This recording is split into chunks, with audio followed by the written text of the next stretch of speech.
Model, 2019 Peugeot Boxer 2.0 BlueHDi 335 L1 130 low, loader, needs head gasket, Euro 6, bargain.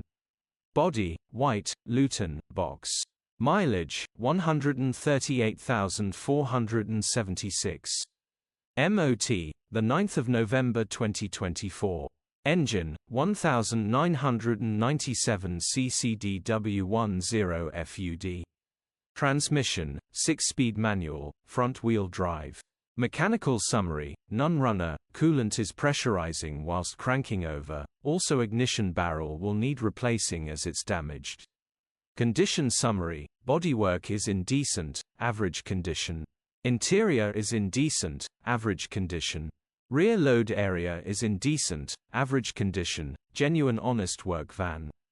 Features, 1 former keeper, air con, cruise control, electric windows. EU status, Euro 6. HPI, clear.